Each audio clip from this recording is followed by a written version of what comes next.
बिस्मिल्लाहिर्रहमानिर्रहीम, अस्सलाम वालेकुम। पाकिस्तान और दुनिया भर में देखने और सुनने वालों को अब्दुल कादिर का सलाम। वैसे तो आशूर की वजह से सियासी सरगर्मियां ज़रा महदूद रही हैं, कोई बहुत ज़्यादा एक्टिविटीज़ नहीं रही, लेकिन फिर भी खामोशी से बहुत कुछ हो रहा है इस वक्त। सुप्रीम कोर्ट के फैसले के बाद अचानक आपको पता है पीटीआई के ऊपर थोड़ी सख्ती बढ़ी है, तो बहुत से लोग फिर से रूपोश हो रहे हैं। तमाम अरकान ने वैसे तो पीटीआई से वाबस्तगी के अपने बयान हल्फी जमा करा दिए, लेकिन इसके बावजूद रात गए से लेके अब तक कुछ ना कुछ ऐसी इतलात आती रही हैं कि कहीं कोई ना कोई गड़बड़ है। अभी कोई मेजर एक्टिविटी या मेजर क्रैकडाउन तो अभी तक उस तरह से नहीं हुआ, लेकिन कुछ रहनुमाओं को मुश्किलात का सामना है और वो इसे ट्विटर के ऊपर रिपोर्ट भी कर रहे हैं। सुप्रीम कोर्ट के फैसले पर अमल दरामद के लिए एक अहम इजलास कल होने जा रहा है रेड जोन में, यानी इलेक्शन कमीशन ऑफ पाकिस्तान ने अपना इजलास तलब कर लिया है कि कैसे सुप्रीम कोर्ट के फैसले के ऊपर अमल दरामद करना है, क्योंकि कल से बाज़ाब्ता एक्टिविटीज़ जो हैं वो शुरू हो जाएंगी, बहुत तेज़ एक्टिविटीज़ हो जाएंगी, क्योंकि ये 2 छुट्टियों के बाद और इससे पहले जो कुछ प्लानिंग हो चुकी है उसको एग्जीक्यूट करने का अब टाइम आ गया। जो सुप्रीम कोर्ट ने डेडलाइन दी है ना 15 दिन की, उसमें से 5 दिन तो गुजर गए, 12 से लेके आज 17 जुलाई, तो अब आने वाले दिनों में ये काम थोड़ा तेज़ होगा। तो बाज़ लोग आपको आके बताते हैं, टीवी के ऊपर भी तजिया देते हुए भी कहते हैं कि इलेक्शन कमीशन जो है वो सुप्रीम कोर्ट के फैसले पर अमल दरामद नहीं करेगा, लेकिन सुप्रीम कोर्ट ने उन्हें 15 दिन का पाबंद बनाया हुआ है। अब 2 चीज़ें मिक्स हो रही हैं ना, एक पीटीआई के ऊपर पाबंदी लगाने का हुकूमती फ़ैसला और दूसरा एडहॉक वाला जो सारा सीन है कि एडहॉक जजेस आ रहे हैं।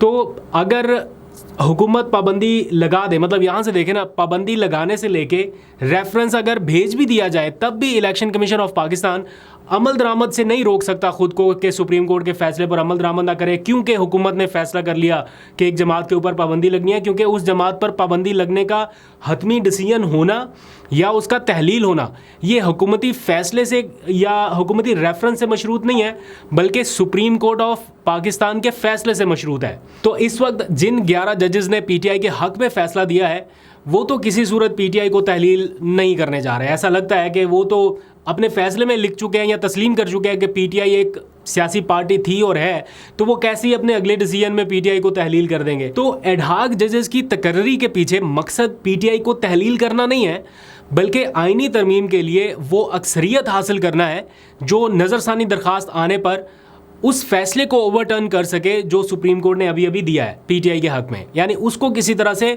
ओवरटर्न करना है। वरना अगर इसी बेंच के पास जाए वो फैसला नज़रसानी में, तो ये बेंच तो किसी सूरत उस फैसले को तब्दील नहीं कर सकता अनटिल अनलेस कि कोई और जजेस आके कोई ऐसी मदद ना कर दें।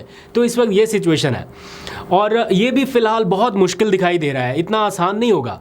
और यहाँ पर मुझे पाकिस्तान तहरीक इंसाफ की जो सियासी और कानूनी हिकमत अमली है, वैसे तो उनके ऊपर बड़ा मुश्किल वक्त है, ये कहना अच्छा नहीं लगता, बहुत सारे लोग बार बार कहते रहते हैं, हम ज़रा कम ही हाथ रखते हैं, लेकिन यहाँ इस मामले में मुझे ऐसा लगता है कि हिकमत अमली थोड़ी सी कमज़ोर है इस फ्रंट के ऊपर, क्योंकि बज़ाहिर हुक्मरान इत्तेहाद जो है वो जिस किस्म का दबाव डाल रहा है अदलिया के ऊपर वो ज़्यादा मौसर नज़र आ रहा है, जिसके नतीजे में आज बेशक उसका असर हो या ना हो, लेकिन मुस्तकबिल के सियासी फ़ैसले, ऐसे फैसले जिनका बराह रास्त असर पीटीआई पर पड़ेगा या इमरान खान की रिहाई पर पड़ सकता है, वो जब सुप्रीम कोर्ट में जाएंगे रिलीफ लेने के लिए, तो उसे रोकने की कोशिश समझ ले आज से शुरू हो गई है। यानी ये जो हुक्मरान इत्तेहाद इस वक्त दबाव डाल रहा है, इसका असर उन फैसलों पर भी होना है।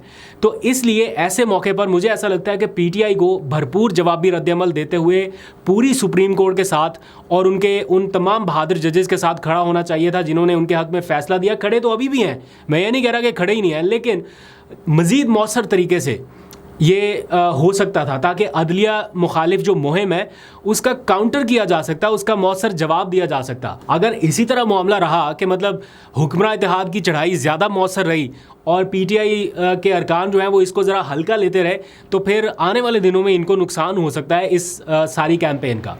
एनीवेज़ आगे बढ़ते हैं। बहुत सारे दोस्त ये पूछ रहे हैं कि एडहॉक जजेस की तकर्री अगर हुई तो उसकी मंजूरी कौन देगा, उसका तरीकाकार क्या है, कौन से जजेस शामिल होंगे उस इजलास में।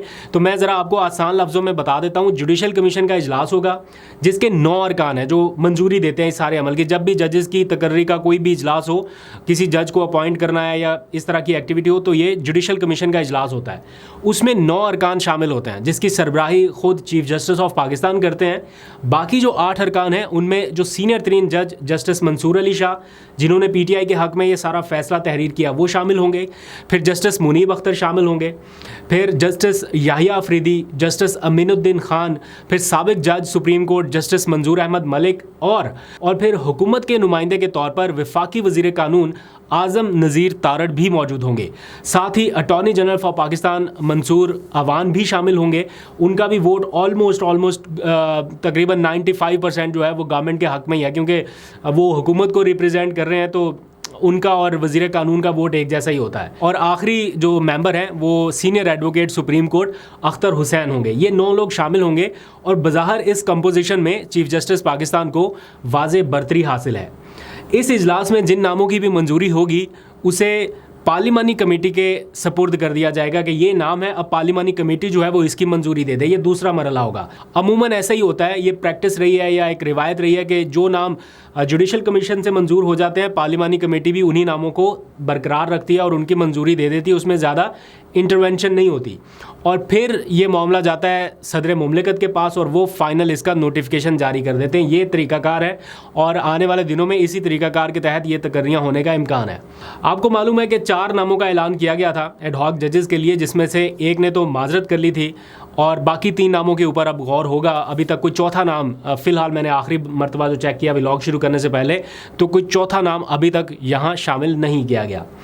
अब यहाँ पे अहम बात यह है कि पाकिस्तान बार कौंसिल समेत दीगर जो बार कौंसिल हैं जैसे Sindh high court bar council और बहुत सारी, ये एडहॉक जजेस की तैनाती पर मुसलसल एतराज़ उठा रही हैं और इनकी जानिब से एलामिया जारी किए जा रहे हैं कि जनाब ये एडहॉकिज़म जो है वो इसके ख़िलाफ़ हैं और ये अदलिया को कंट्रोल करने की एक कोशिश है। इसलिए जितनी भी बार कौंसिल से अभी तक एलामिया जारी हुए हैं उन्होंने इसकी मुखालफत की है। फिर पाकिस्तान तहरीक इंसाफ की जानिब से भी इसकी सख्त मुखालफत की गई है और कहा गया है कि इस तकर्री के पीछे मकासद और हदफ कुछ और नज़र आ रहे हैं।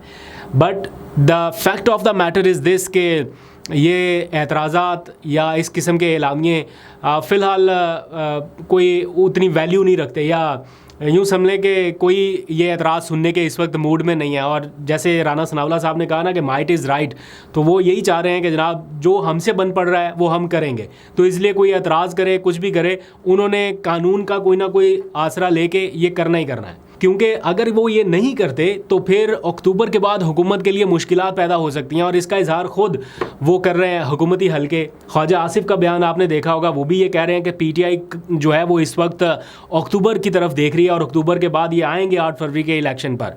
तो क्या वजह है कि हुकूमत के खदशात अक्टूबर के बाद बढ़ जाएंगे? क्यों हुकूमत ये समझती है कि अक्टूबर के बाद अगर ये चीफ जस्टिस ना रहे तो पीटीआई 8 फरवरी के इंतखाबात की तरफ हर हाल में जाएगी? और उन्हें ये खदशा है कि अगर 1-2 हल्के भी खुलने लग गए तो फिर ये बिल्डिंग कोलैप्स हो सकती है। ये फॉर्म 47 वाली बिल्डिंग जो है ये बरकरार नहीं रह सकती। बज़ाहिर ऐसा लगता है कि हुक्मरान इत्तेहाद को कहीं ना कहीं से ये यकीन है कि अगर काजी फ़ाइज़ ईसा साहब बरकरार रहे बतौर चीफ जस्टिस तो 8 फरवरी के इंतखाबात की तहकीकात के हवाले से हुकूमत को परेशान होने की ज़रूरत नहीं है। खैर, अब पीटीआई की पाबंदी के ऊपर मामला ज़रा डिस्कस कर लेते हैं।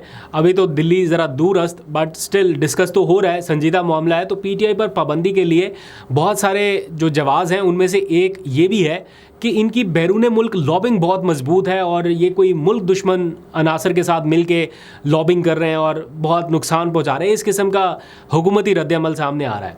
इसमें कोई शक नहीं है कि पीटीआई की लॉबिंग इन दिनों में बड़ी मजबूत हुई है और उसमें बड़ा किरदार अदा किया है कुछ ओवरसीज़ पाकिस्तानियों के ग्रुप ने। ऐसा कहना कि वो मुल्क दुश्मनी कर रहे हैं, मैं इस बहस में नहीं जाता, लेकिन जिस तरह की आवाज़ें आ रही हैं, जिस तरह से वो एक मुसलसल अपना नैरेटिव लेके बढ़ रहे हैं, वो हुकूमत को यकीनन परेशान कर रहा है। तो अब एक और ख़बर आई है, यानी एक तीसरा सरप्राइज़ आने वाला है हुकूमत के लिए ओवरसीज़ पाकिस्तानियों की तरफ से। अमरीकी कांग्रेस और अक़वाम मुत्तहिदा के बाद अब बरतानिया की पार्लियामेंट में पाकिस्तान की मौजूदा मुल्की ताज़ा सूरत हाल का मामला उठने जा रहा है। और जो अभी इतलात मौसूल हुई हैं उनके मुताबिक बरतानवी मेंबर पार्लियामेंट ने इस हवाले से अहम इजलास 23 जुलाई को बुला लिया है, जिसमें डेमोक्रेसी इन क्राइसिस के मौजू से पाकिस्तान के मौजूदा जमहूरी मामलात के हवाले से बहस होगी।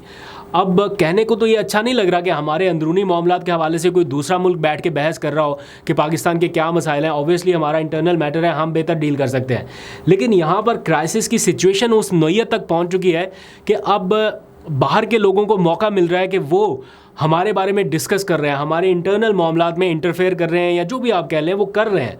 और मौका किसने फराहम किया? हम खुद उनको मौका दे रहे हैं। और इस वक्त हालात ऐसे हैं कि सिर्फ जमहूरियत ही क्राइसिस में नहीं है, अवाम खुद भी बहुत बड़े क्राइसिस में है, क्योंकि बड़ों की लड़ाई में असल नुकसान जो हो रहा है वो आवाम का हो रहा है।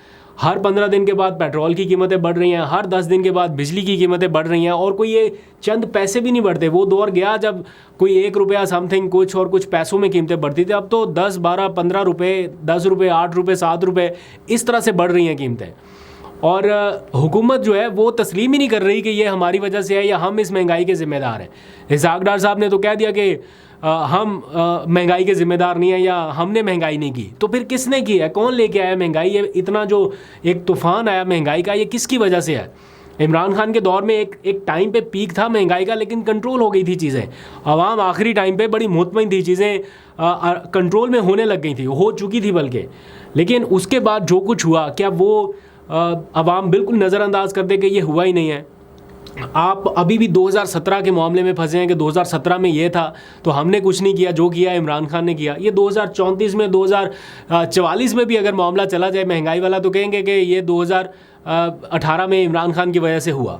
तो सारा मलबा उसी के ऊपर। इस पूरे पाकिस्तान के जो इक़्तिदार को, अगर आप इक़्तिदार की टाइमलाइन को देखें, जो सिविलियंस ने किया है, उसमें 2 ख़ानदान ही तो रहे हैं, तीसरे को तो मौका ही पूरा नहीं मिल सका, और 3 साल का टेन्योर है। लेकिन उसको जवाज़ बना के ये कह देना कि सारा कुछ इमरान खान ने किया, महंगाई का ज़िम्मेदार वो है, तो अब आप ये नहीं कह सकते। आपकी ये अब दूसरी मुसलसल टर्म है। 2022 के बाद आपके पास इक़्तिदार आया, फिर 2024 में आपने इक़्तिदार जिस तरह से लिया, स्टिल अगर आप ये कहें कि हमने नहीं किया था, तो फिर किसने किया था? कम अज़ कम वो आवाम को बता दें। एनीवेज़, ये इस वक्त की सारी सिचुएशन है। I hope and I pray कि कुछ चीज़ें जो हैं वो इस तरह से आगे बढ़ें कि जिसमें ये दिखाई दे कि सेंस प्रिवेल किया है, लेकिन अभी मुश्किल लग रहा है। आप लोग दुआएं जारी रखिए। अभी तक के लिए इतना ही। अपना बहुत सा ख्याल रखिए। अल्लाह हाफ़िज़।